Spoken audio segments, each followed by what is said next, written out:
The Lord be with you. And with your A spirit. reading from the Holy Gospel according to Saint Luke. Glory to you, O Lord.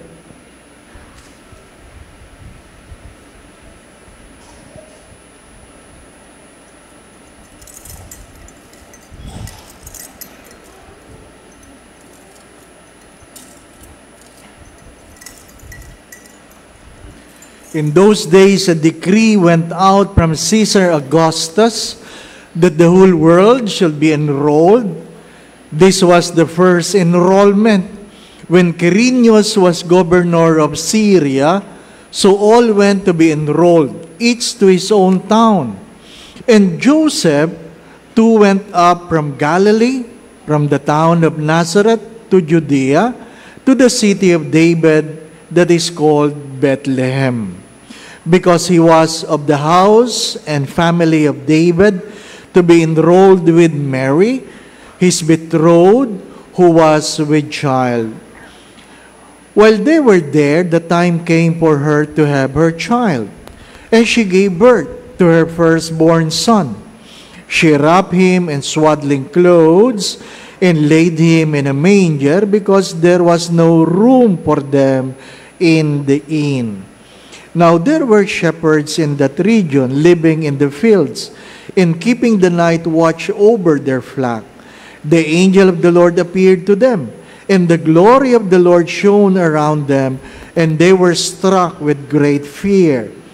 The angel said to them, "Do not be afraid, for behold, I proclaim to you good news of great joy that will be for all the people. For today in the city of David, the Savior has been born for you, who is Christ and Lord. And this will be a sign for you. You will find an infant wrapped in a swaddling clothes and lying in a manger." And suddenly there was a multitude of heavenly hosts with the angel, praising God, saying, "Glory to God in the highest, and on earth peace to people on those whose favor rests." The Gospel of the Lord. Praise to you, Lord Jesus Christ.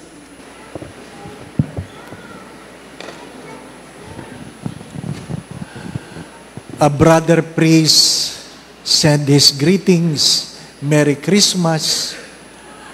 He is now in bed because of complication due to the kidney transplant he had before. Another priest from a faraway land who also sent his greetings. He cannot celebrate the Eucharist because he has cancer. Christmas did not and will not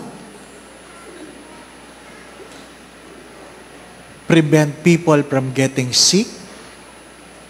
It will not suspend any bad news. For some, they don't have a Merry Christmas. For some. For some, they just lost their houses due to fire. Someone lost their family due to accident. Someone lost their parents. Not only a mother or a father, both parents lost it just few weeks ago. At sabi, "How are we going to celebrate Christmas, Father?" How I wish I know the answer. But when we lost our father 12 years ago, that was, for me, the saddest Christmas I had. Mayroong Christmas song, may Christmas light, ang sarap ng pagkain, pero walang gustong kumakain. Bakit? Doon mo maintindihan ang Pasko ay tungkol sa relasyon. Tungkol sa relasyon. Yung isang nanay, isang mother butler na matagal na nakahiga, paralyzed, sinabihan siya, "Nay, yung si ganyon, patay na." Umiyak yung nanay. Sabi, "Bakit sila kinukuha na, ako hindi pa?" Ano pa? pagkamisan, people wish that they are dead already because it is too difficult to continue with their situation. Kanina, lumabas yung isang nanay ng kaibigan, bagamat hindi pa rin maayos ang pakiramdam, nagpapasalamat ang buong mag-anak kasi iba pa rin kung nasa labas ka ng hospital, magdiriwang ng Pasko. Iba pa rin. Ang doktor ko, isa sa mga doktor ko, ay mayroong COVID ngayon. Tinetext ko lang siya, kumusta ka na, Dok? Ang pasyente nagtatanong sa doktor, kumusta ka na, Dok? Di ba? Magaling ka na ba? Di ba? Wala kang kiss mamaya, sabi ko. Kasi makakahawa ka. Di ba? Ganon talaga ang buhay. Do not take things for granted. Alam nyo yung isang nanay, minsan nagbiro, pakakainin na ng kanyang mga anak, nagbiro, ayaw gumising yung nanay, nay, nako, sigawan na, nay, sigawan na. Tapos maya-maya, gumising. Sabi niya, practice lang. Kaya kanina, nung ginigising, sabi ng anak, tumigil ka, nanay, ha? Anong practice? Ano po? At least may mga tao na sa gitna ng mga problema, kayang magbiro, no? Kayang magbiro. How I wish ganito tayong lahat. Kaya nating magbiro. Kaya nating tumawa. Sapagkat hindi sinususpende ng Pasko ang problema. Ano sabi sa pagbasa? Hindi mo pwedeng paghiwalayin ang bata na binalot ng lampin at ang isang taong nabayubay sa krus, na kung saan ang bumalot sa kanyang damit ay pinagsugalan.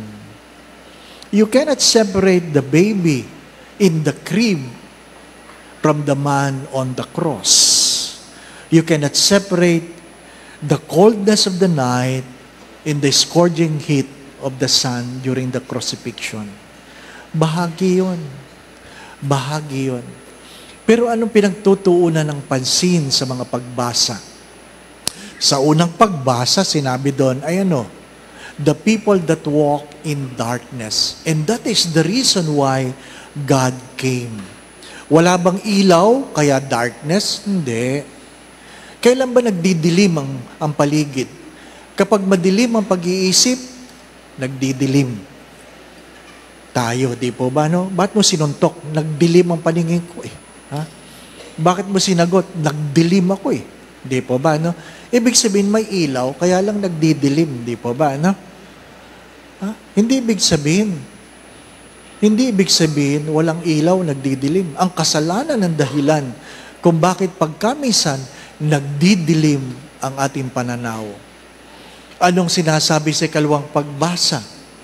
Sana maintindihan mo ang ginawa ng Diyos at ito ay humihingi ng pagtugon na gawin mo kung ano ang tama sapagkat nagkakaroon lang ng liwanag sa gitna ng tamang ginagawa. Inuulit ko, nagkakaroon lang ng liwanag sa gitna ng tamang ginagawa. Ano sinasabi sa Ebanghelyo? Na kung saan hindi lang klase nagpapa-enroll. May enrollment di ba ba? May enrollment. Kailangan magpa-register. Dahil binibilang. Bakit binibilang? Sapagkat ang bawat isa ay merong accountability. Merong accountability. Nagpapalista ka kasi alam mong gusto mong mapabilang ka. Saan ka mapapabilang? Saan mo ikaw gustong maging bahagi ng mga binibilang? Di ba? Bahagi ka ba ng mabubuti o masasama? Ikaw yun. Ikaw yun ang may kapangyarihan. Mga minamahal na mga kapatid, huwag niyong kakalimutan. Mamaya kakain kayo, no? Ha? Hindi porke Pasko, Pwede niyong kainin lahat. Nag-message po yung cook, sabi, Father, kami po ay magsisimba. Si Father ganon, ang misa po ay alas 9 pa. No? Mauna ho kayong bumalik sa seminaryo. Nakahanda po ang bulalo. At saka lechon belly. Oh, grabe. Parehong bawal sa akin yun eh. Fasting ako mamaya. Fasting. Ano po? Hindi porke nandyan, babanatan mo. Hindi po ba, ano? Bakit? This is my second Christmas from my stroke. From my stroke. Diba? Ano sabi ng doktor? Father, huwag mong kakalimutan, yung pangalawang stroke, yun ang nakakamatay. Diba, no? Yung pangalawang stroke ang nakakamatay. Yung una, pag nakalusot ka, ay, matibay-tibay ka. Pero yung pangalawa, mas malala. Di po ba, ano? Kaya, nag-iingat ako. Di po? Nag-iingat ako. Ha? Ang mahirap nun, gutom ka na, pag-check ng blood sugar mo, ang taas. Nakakainis. Di ba? Nakakainis. Sino nakakaintindi nun? Yung mga diabetic lang. Yun lang ang diabetic. Ano ibig ko sabihin? Sa bawat daigdig na iyong tinatahak, tanggapin mo, hindi ka maintindihan ng lahat ng tao. You will not be understood by anyone, by everyone. You can only be understood by the people who walk along your path. Kaya huwag kayong magtatampo. Huwag kayong magtatampo na hindi kayo naintindihan. Sadyang bahagi yun. Kasi magkakaiba naman tayo ng kwento sa buhay. Hindi po ba? Magkakaiba tayo ng kwento. Kung pare-parehas ang kwento natin, boring. Kaya may kanya-kanyang kwento. Sa misa, may nakikita kang umiiyak. Hindi ba? Umiiyak. Iniisip mo, ano kayang problema nito? O, di ba? Madaling intindihin yung umiiyak sa misa eh. Pero may nakikita kang ngiti ng ngiti. Di ba, no? Tinatanong mo, ano kaya ito? May sayad? Di ba? Di ba? Hindi mo alam eh. May kanya-kanyang kwento, di pa ba? Ano? Sabi nga, yung ibang dalaga at binata, ang panalangin lang, sana naman Lord, next year, makapag-asawa na ako. Di ba? Yung lang panalangin ng iba. Sana naman Lord, makapag-asawa na ako next year. Kaya kanilang mga panalangin, ang Misa de Gallo, Lord, give me a lover. Di ba? No? Pero yung mga may asawa, Lord, sana naman, kunin mo na. Depende kung anong pinagdadaanan, no? Depende. Pero ang lahat na ito ay naiintindihan ng Diyos. Dahil ang pagkatawang tao ng Diyos ay ano? Kanyang pakikibahagi sa ating mga pagkatao. Nakikibahagi ang Diyos. Hindi mo pwedeng sabihin, hindi naman naintindihan ng Diyos. Naintindihan ng Diyos. Ano sabi doon?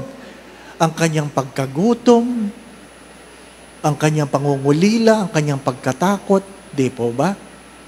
My dear friends, my brothers and sisters, again, remember this, that Christmas will not suspend any problem. Christmas is a moment that hopefully help us look into ourselves and ask ourselves, what have I become? And what others have become because of me? What have I become? And what others have become because of me? Ang akin ba mga magulang naging masaya dahil sa akin? Kung kayo'y may anak, ang akin ba mga anak ay masaya nang dahil sa akin? Kung ikaw ay may asawa, tinatanong mo ba? Ang akin bang asawa naging masaya dahil sa akin? Di po ba? Ano sabi nila? A happy wife, a happy life. Di po ba, ano? A happy husband, suspicious wife. Bakit ganon, no? Kaya, mga lalaki, pag nilayan ninyo, ha? Bahagi yan. Bahagi yan. Pero no, sabi ko kanina sa misa, walang Jesus, walang ninyo, kung walang nanay. Walang Jesus, walang ninyo, kung walang nanay. Sa madalit sabi, kung wala kang nanay, wala ka dito. Kaya sana sa araw ng Pasko, pinagpapasalamat mo ang iyong nanay. Hello? Huwag kang tumungo. Kita-kita. Ano po? Sa Pasko, pinagpapasalamat ang nanay. Bakit? Kasi kung wala kang nanay, wala ka dito. Pati biyanan, pinagpapasalamat. Bakit? Kasi kung wala kang biyanan, wala kang asawa. Di po ba, ano? Si Father, tumira na naman. Di ba? Ganun talaga yun, di ba? Yan ang pinili mo eh. Di po ba, ano? Ha? Bahagi yan. Package deal yan eh. Di ba?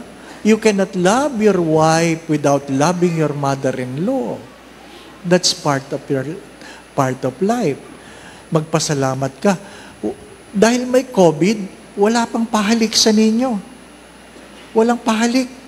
So, sinong hahalikan mo? Nanay mo. Nanay mo. Halikan mo mamaya. Ha?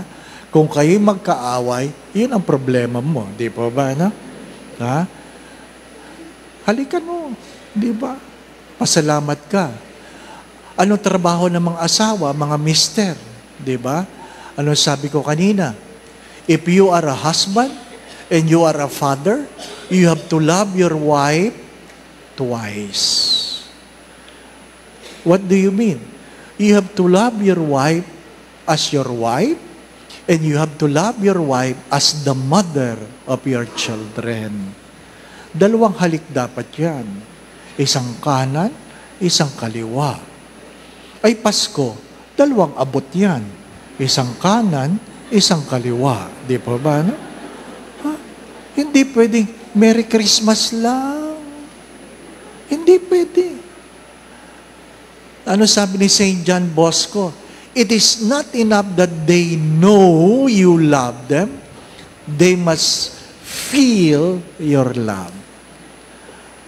Huwag niyong kakalimutan yon. It is not enough that you love them.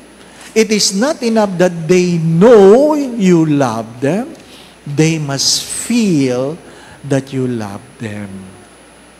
Mga minamahal na mga kapatid, mahirap yung dadaan ng Pasko na wala man lang kayong bagong kwento sa buhay.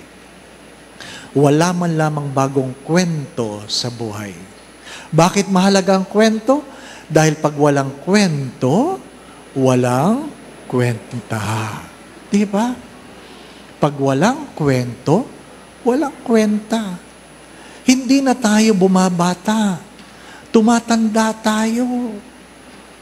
Sana makaalis na tayo doon sa, ano kaya matatanggap ko? Hindi. Graduate ka na sana doon. Sana hindi tayo katulad ng mga bata doon sa pinanggalingan ko dati, na kung saan yung mga bata talagang sinasamantalang Christmas Eve Mass. Ha? Kunwari, nagpapaparking sa kalsada na hindi naman marunong, nagkakabangga-bangga yung sasakyan kasi akala nila marunong yung nagpapaparking. Tapos, hindi ka pa nakakaparking, kinakatok ka na, hiningin ka ng ganon, di ba?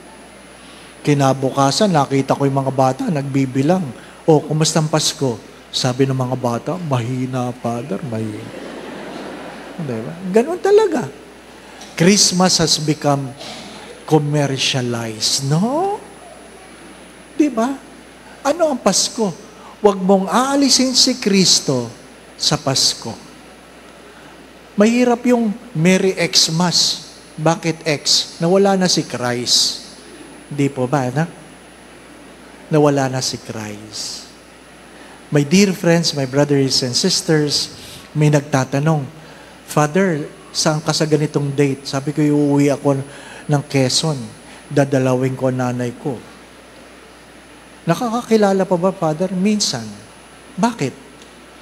Kailangan mo bang dalawin lang pag nakakakilala na? Mga minamahal na mga kapatid, pwedeng hindi na ako kilala ng nanay ko, pero kilala ko pa rin ang nanay ko. Mahirap yung ang binibigyan nyo lang ng regalo, yung nagbibigay sa inyo. Hindi regalo yon. Ang tawag doon, barter. Barter. Di ba? At wag na wag kayong manghihingi ng regalo. Kasi pag kayo nanghingi ng regalo, hindi regalo yon. Solicitation. Hindi po ba? At pag namilit kayo, nabigyan kayo ng regalo, hindi yung regalo. Ang tawag doon, hold up. Ang regalo ay kusang binibigay. At ang regalo ay sinusuklian. Di ba? But you have to understand this, my brothers and sisters, that as we grow older, hopefully we learn, nakikiraan lang ako. At sa bawat yugto ng aking buhay, ang mga taong minahal ko, ang mga taong nagmamahal sa akin, ay hindi habang panahong naririto. Ikaw din. Hindi ka rin habang panahong naririto. Kaya sa bawat araw, anong sabog ko kaninang umaga, do not wait for tomorrow to say thank you. Do not wait for tomorrow to say I love you. Do not wait for tomorrow to say I'm sorry. Alam niyo na yung kwento na yun, na yung aking yumaong spiritual director wala sa breakfast. Sinundo ko, pagbukas ng pinto, bihis na bihis. Sabi ko, may lakad kayo? Ba't kayo bihis na bihis? Wala. Ay, ba't kayo bihis na bihis? Naka-Roman collar, naka-itim, naka-clerical na itim, naka-suit. Aba, ang ganda ng pantalon, naka-belt. Ha? Tapos naka-medyas. Tapos walang lakad. Sabi ko, bakit kayo? Saan kayo pupunta? Ano sabi niya sa akin? Kasi kagabi, nahihirapan na ako huminga. Ay, ano ngayon? Naghanda na ako. Para pag nakita niyo ako, ako'y bihis. Maganda yun, ha? Kaya mamaya, magbihis kayo. Bakit? Hindi nyo alam. Yung mga mag-asawa dito, ano sabi ko? Say thank you. Say I love you. Say I'm sorry. Kiss your husband. Diba? Yung feel na feel. Tapos sasabihin ni Mister, why? Do you feel you're going to go tonight? Ang sagot doon, Mrs., no, but I think you will.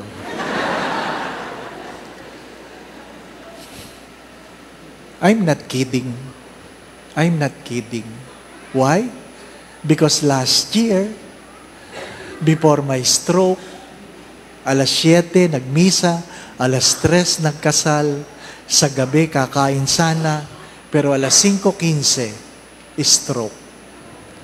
Completely paralyzed. Kahit anong pera mo, walang pakinabang.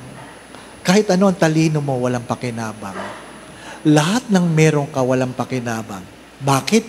Hindi mo may galaw ang sarili mong kamay, hindi mo maramdaman kung nasa na ngayong paa. When God takes it, you do not know what will happen. That's why what you have, be grateful. Be grateful. If you're given a chance to eat tonight, eat with joy. Eat with joy. Yes, I'm not kidding. If you are with your family, forget the problems, the anger, the darkness. Share your laughter. Share the moments. My dear friends, my brothers and sisters, hindi tayo habang panahon na nandito, no? Nandito. Kaya nga, huwag niyong titipirin. Huwag niyong titipirin. Ano pa?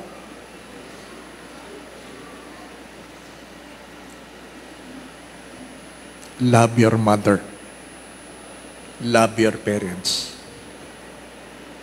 Because you must have the courage to ask the question, ilang Pasko na lang kaya meron sila? We are blessed.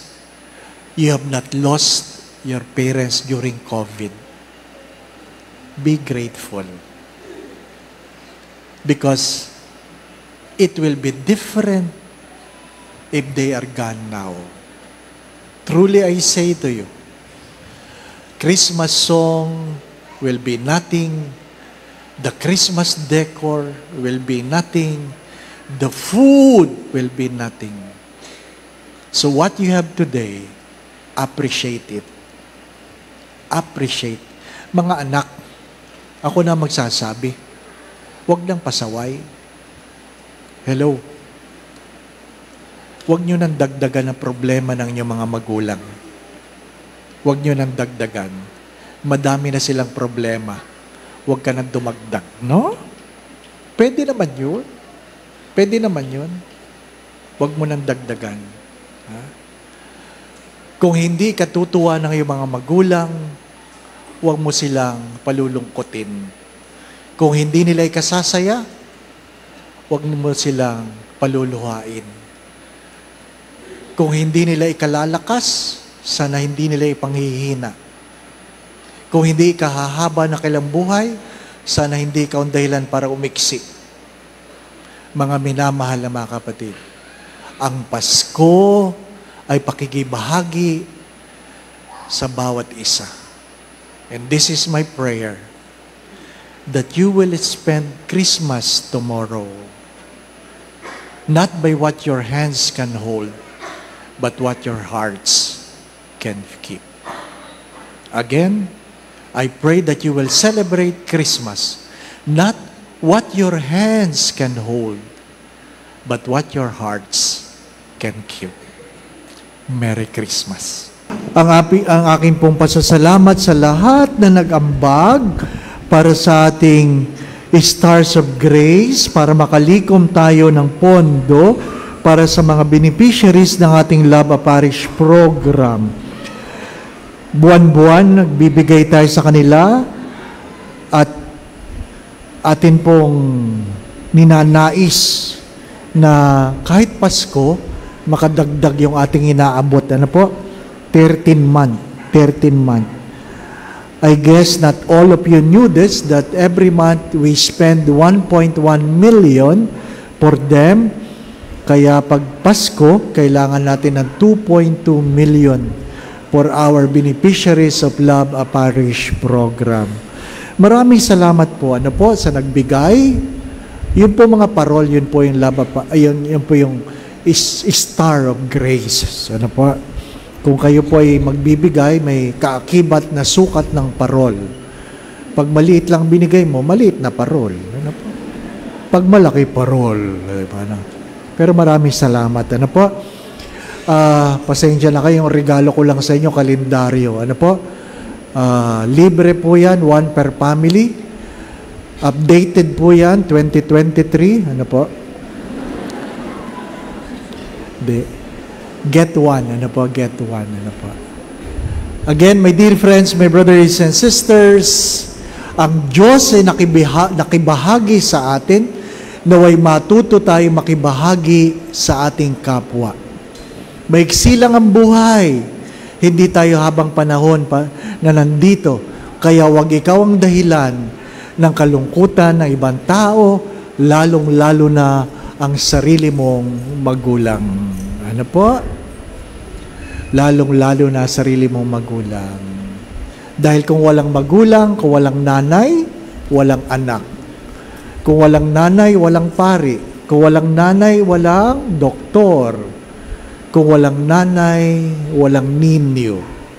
love your mother. Fathers, love your wife as your wife and the mother of your children. The Lord be with you. And with your spirit. Bow your heads and pray for God's blessing. Ama naming mapagmahal, idinudulog ko po itong iyong mga anak na narito. Gayon din ang mga kasama namin sa online. Kilala mo sila, Panginoon. Alam mo ang kailang mga pagkatao. Alam mo ang kailang mga kwento ng mga pagtawat, pagluha, kahinaan at kalakasan, kabiguan at tagumpay. Alam mo rin ang kailang mga pangarap, hindi lang para sa kanilang mga sarili, kundi para sa kanilang mga mahal sa buhay. Hipuin mo po ang bawat isa. Nawa po'y palagi mo silang ingatan. Ilayo mo sila sa lahat ng uri ng kapahamakan. Patuloy mo silang paggalaban ng kalakasan, kalusugan, at kung meron man sa kanilang may karamdaman, sa makapangyarihang pangalan ni Jesus na taga Nazaret, lunasan mo sila, Panginoon. Pagalingin mo po sila sa kanilang mga karamdaman. Tustusan mo ang kanilang mga pangangailangan, pinansyal, espiritual, physical. Panginoon, kung meron man silang pinagdadaan ng suliranin, tuwangan mo sila. Alisin mo ang kanilang mga pagkatakot at pangamba. Dagdagan mo po ang kanilang mga pananalig at pananampalataya sa iyo. Sa lahat ng mga maglalakbay, Panginoon, nawa po ang kanilang anghel de la guardia ay tanuran sila upang wag silang mapahamak. Kayo na po magbigay ng regalo. Batid mo ang kanilang mga panalangin. Kung ano man ang makabubuti, makababanal, makasasaya, makauunlad, makasasagana ng kanilang mga buhay, kayo na po ang magbigay. Nawa po sa tulong at panalangin mga banal, lalong-lalo po ng mahal na Birhen, gayon din ni San Jose, tapat niyang esposo, at ang aming patron, Padre Pio na Petrocina. Pagpalain mo po itong iyong mga anak. Sa ngalan ng Ama, at ng Anak, at ng Espiritu Santo. Amen. We have celebrated the Eucharist. We now go in peace to love and serve the Lord. Thanks be to God. Merry Christmas!